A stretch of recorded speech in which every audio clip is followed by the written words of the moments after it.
My top five. All right, let me try to remember this list. Hoodie from the I hood. got That's it, your I got friend it. from the big O I N, got it. y'all. All right, top five.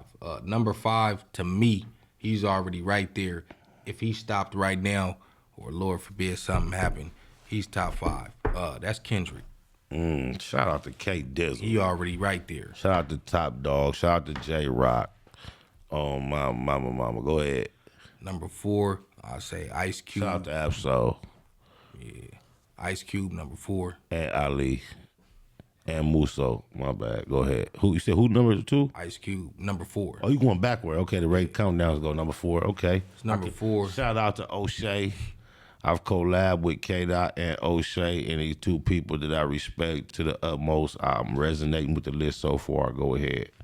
Number three is Scarface. Shout out to Brad Jordan, Scarface.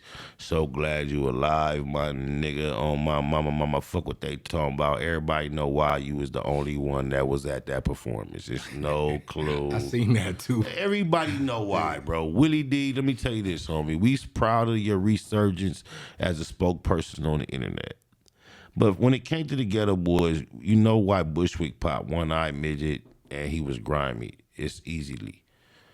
You had the corniest, biggest voice that didn't really resonate as a real threat.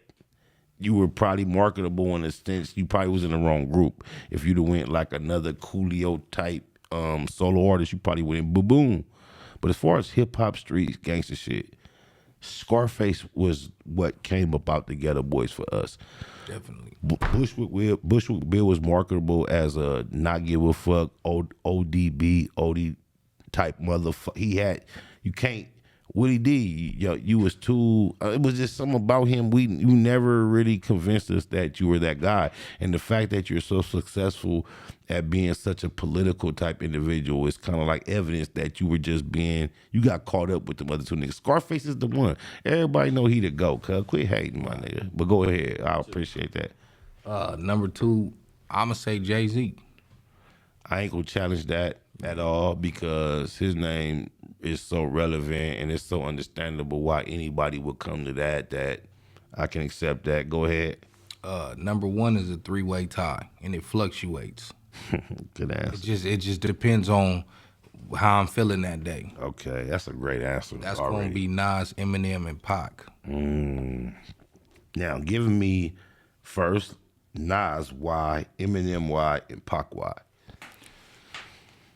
They all just do things that most the other people on the list I feel like can't do. I mean, I feel like Kendrick got the potential to be a Pac, but it's hard to get to that status because Pac is just, man, he was just a different type of dude, and he was so versatile, and he did so much in so little time, and his music still Kendrick resonates. can outdo Pac when it comes to numbers and still not outdo Pac when it comes to impact, influence, similar to how LeBron and Jordan. Right. They're going to eventually call LeBron the greatest. Right.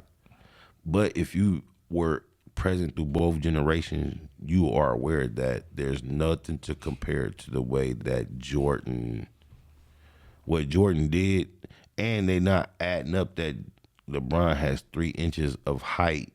He has girth, all that, and he had a Jordan. It's a different. You're comparing. It's like comparing a motherfucking slot receiver to Gronkowski. Yeah.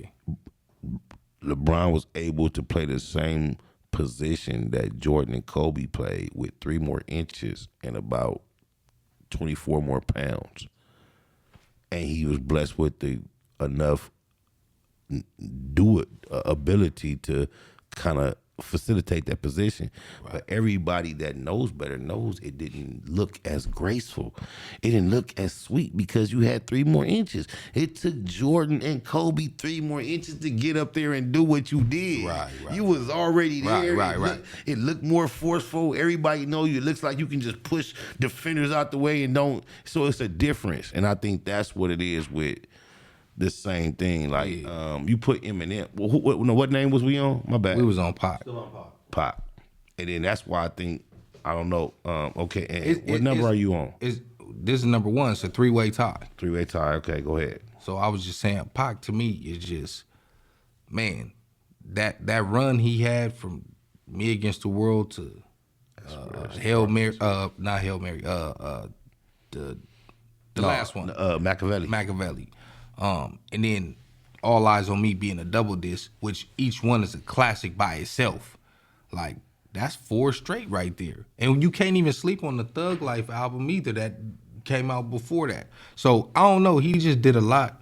And then when you go to the IMDb or the films and just the whole throwing in, it's like that. I don't know. That's why it's hard to get past Pac. Do you know at one point, at least up until like 2006-07 in the UK, their number one all-time record that crossed all genres, their cultural music plus the U.S. pop music that included Madonna, Elvis, the number one record ever in the UK went out was Dear Mama. I didn't know that. For a long time. I don't know if it still holds that title, but I mean, like, this was in like 05, 06, 07, 08. Dear Mama was the all-time number one record in the fucking UK. I don't know. And look, just think, the shit we praise Eminem for is for being able to be abstract, fast, tuck it, hide it, and make it slick. Right. And then Dear Mama is just like right in your face. Right in your face. Straight in to the your point. plane, Right. Because the average person don't want to do that much thinking. I had to learn that the hard way, bro. The same thing that I'm saying about Kendrick is the same thing I can say about Eminem. Like, people don't want to. It's like a science project listening to these niggas. Like, don't nobody want to break down bars. I personally like that, so that's why they high up on my list. But the average person don't want to sit there and try to. What is the common denominator between Kendrick and Eminem that was able to get away with being too complex for the average ear? Their skin. No, the common. The common denominator, Dr. Dre. Oh my nigga.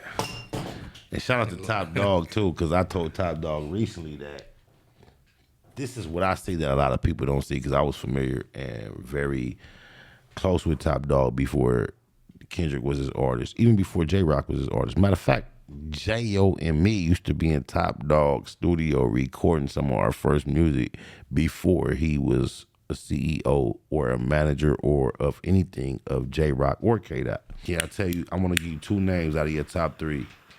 And I'm gonna put a little pressure on you.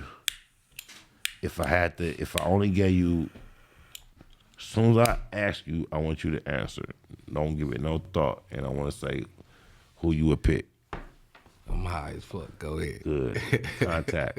Eminem, Nas. Nas. Man. Expound. Explain why would that be the choice? Man, to me, I don't know. Man, Nas just got a different. He just don't. I don't know. Like I said, they both on my top along with Pac. So it fluctuates. You know what I mean? It just depends on how I'm feeling that day. But if I just had the overall, Nas. What is it about? I can understand off top, because when it comes to Nas, I could quote a couple of like verses of Nas' first album right now today, all the way through off top. I know about Illmatic. I know about Tupac. What is it about Eminem now? Not when he first came out. Now, when you look back on your life and now when you think about it, why you give Eminem props now? I know how we got hit. I'm gonna answer that. Yeah. The reason why I give Eminem props now is because in the generation where everybody has started to dumb it down, he made his lyrics more complex than they were when he first came out. His rhyme schemes and everything, the pockets. But how do you quantify that against the fact that he had every privilege that will cause you to be comfortable to stick to that when it's Dr. Dre, Jimmy Iovine, and you are the Elvis of this shit? Like, anyone with that amount of comfort can stick to anything when you know they're going to allocate the biggest budget we never heard about. But this is why I respect it. Please. because I feel like he really doing it for the love of hip hop. So like why you said. has he never did an interview and smiled? You went into our culture and hit it for the biggest lick anybody ever seen. Why he never smile and say thank you? Why he always seemed... I ain't really watched too many Eminem interviews, so I don't know. Me either. But guess what? The most recent one I can recall was a few years ago with Sway. Shout out to Sway. Oh, when he was talking about the You see how shit with MGK. What? Yeah. Why was there not a smile in the interview? What are you mad about? Oh yeah, I mean, The fuck wrong with you? You were able to rape radio and make 5-minute songs that were at a tempo of 30 BPM about murdering people and put them in the trunk and made them hits. We got to make our songs 1.5 to 2 minutes and make it about partying and fucking and popping pills. And he talk about murdering his baby. Come on, get out of here, man. That shit is a gimmick. Get the fuck out of here. And then just think, English language is a European thing, and then we're gonna give him the praise for being a master of a language that his people originated, and then the average shit that we really impressed about the shit we don't understand, going too fast. It can't people that we get all that, and we know about punching, and he got the best access to everything, and Dr. Dre gave them to us, and he talk about getting fucked by, and I'm not on all that shit is weird. But overall, he do got a lot of other shit. I mean, that's like saying, I just told you I listen to Brother Lynch. That's like saying all he talk about is eating people. He got way more shit than just that. Like that would be somebody down right now. Brother Lynch. I'm gonna give you a moment to redeem Eminem with his best moment to celebrate that you can't find nothing to shit on. What was his moment to shine on him far as? What did he render to our culture that you could say this? You could say that that you can't shit on that made him awesome. What did he bring to the culture? Yeah, was it "Hi, My Name Is" or what was it? Which one was it? "Stand"? Oh, you talking about a specific song? Yeah, was it "Renegade"? The verse. What makes him relevant and something we should appreciate beyond the fact that he had Jimmy Iovine, Dr. Dre, and all that in place and the biggest budget ever seen. Plus, he had the Elvis effect. Tell me, what is it to appreciate about him beyond that? Man, I just think it's like I said, it's his wordplay. I think he just give me that one bar that fucks you up so much that he's so dope. Man, he got a gang of them. I can't just give you one bar. Thank you. He got a gang of them. But hold on. Can I tell you some dope shit then? Yeah. Let me just say this: we probably in hell already. Our dumb asses not knowing. Everybody kissing ass to go to heaven ain't going. That's all I want to say. Now give me something. Yeah. That's all I want. Give me something. Man, anything. Hey, he got me on the spot. But guess what? Hold on. We could get off Eminem. You could name Jay-Z or a lot of other people. Hold on. A lot of people you just said, and I still right now can't even come off the top and say. I'm gonna give you a Jigga. I'm gonna give you a Jigga one on the same level. That nigga Jigga say. I can't. I'm gonna have to give it. He say, "Look, I'm at your funeral, looking at you in the casket, feeling sarcastic. Look at him, still sleeping." Give me something from Eminem. Anything. Hey, listen. Anything. Hey. No matter what I give you, I can already tell you he opposed what I'm saying, so it don't even matter. It don't even matter. I love Eminem, but I love Eminem because I'm a poet, artistic. I fuck with the shit. I know how he got, but I know he got duped. We got duped, nigga. Eminem is Vanilla Ice 2.0, bro. Nah, I don't believe it. Why not? Give me a reason. Give me something I don't believe that. Substantiate your claim. You going say that's what I'm giving you. Give me an example of why not. Why not? Well, I think Vanilla Ice was trying to really convince people that he was a thug and came up Give hard. me an example of that. He was the corniest dancing, rapping nigga. He had a funny ass surfer haircut. He danced with a group behind him like Janet Jackson. He did the teenage. MC Hammer did too, but they say he a gangster. MC Hammer did the same thing. You know and what? Everybody who know MC Hammer said that nigga like that. But you know what's deep to me? Because this is my philosophy. Before gangster rap, we had niggas on level 4 killers that sang. When I went to prison, the coldest nigga on the yard was sing Smokey Robinson in the highest falsetto late night for Snickers. Right. So gangster rap has got us a fucked up philosophy of what it means to being a, you know what I'm saying? So you can't be Vanilla Ice doing all that and still be the coldest. You can even be Young Thug, nigga.